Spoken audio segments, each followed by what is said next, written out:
Hello there, internets, and it's me as always, Ryan, here on the Ghost Layers Report, coming to you from Tokyo, Japan.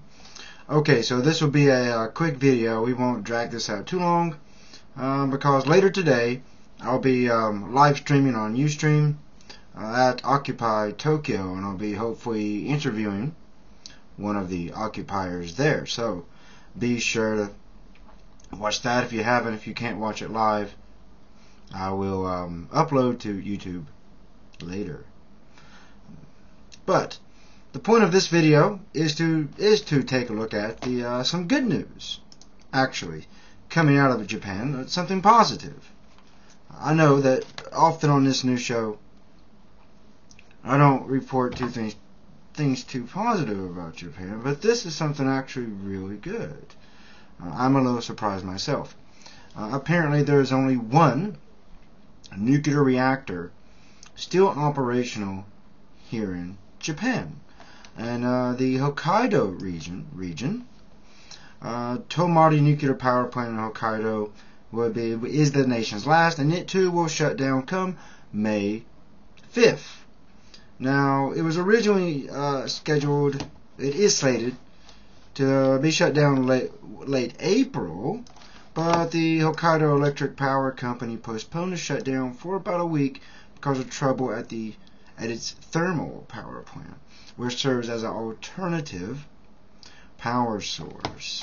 Now, this also is following up TEPCO's recent closure of its last nuclear reactor early Monday, as safety concerns from their ability to operate a nuclear power plant is still not very high right now.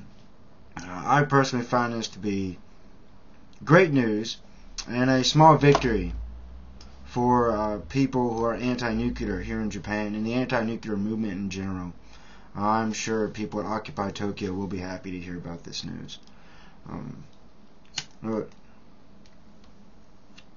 the challenge comes now is keeping the plant shut down. Because getting all the plants shut down is one thing, but keeping it that way is another. Now, Prime Minister Noda, his first week as Prime Minister, this was a while ago now, during his first week as Prime Minister, he gave a public speech, and the first thing he announced is that nuclear power plants in Japan must be reactivated. We must pursue that. So you see, the anti-nuclear movement in Japan does have quite a while to go yet before we have more support from the government, because as of right now, the Prime Minister is clearly pro-nuclear energy in Japan. So, just because most of the nuclear power plants are shut down does not mean it's going to stay this way forever. Of course, there's going to be a pushback from the government to turn some or not all of the nuclear power plants back on, especially coming this summer. There may be more push for this, considering power needs for the country increase dramatically during the summer months due to air conditioning use and other outdoor festivals. Now, this will inevitably create more conflict between the two parties, pro-nuclear and anti-nuclear, than we already have.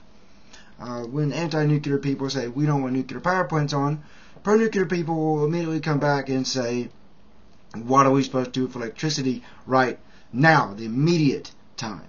Which is an honest question, and I think one that deserves to be part of the debate. That's not just a political cannon fodder to shoot down dissent or opposition. That is something that needs to be thought about. Now, Japan in January did announce for the first time in over 20 years, a trade deficit. And this was by financial experts. Directly linked that historic deficit to increase in gas imports for, you guessed it, energy. So Japan has been importing a lot more natural gas and operating current natural gas facilities at a higher than normal level, probably closer to capacity than they've been in quite some time. Now, rumors do speculate that the trade deficit will be balanced but details on how that's going to happen have so far not been forthcoming, either by the government ministry, METI, or experts. So things are still kind of up in the air on that front. So as usual, things in Japan are convoluted. You know, people say this, people say that. Well, what's the planned solution? There seems to be a lack of it at times. So again, I said this is just a quick video we're doing, putting up here. Again, I will be streaming video live from Ustream at Occupy Tokyo later today. If you can't catch that live, there will be a link probably somewhere around here. I'll write something out so you can see, find the channel, put it into your browser, and watch live. If you can't watch it live, you can also watch it at Ustream, record it afterwards, and later in the evening I will plan to upload that footage here to YouTube as well. Again, I want to thank you for watching, and thank you for all your support and love for everything that I do. I thank you so much, and I hope you join me here again soon. So until we see you again, this is Ryan in Tokyo checking out.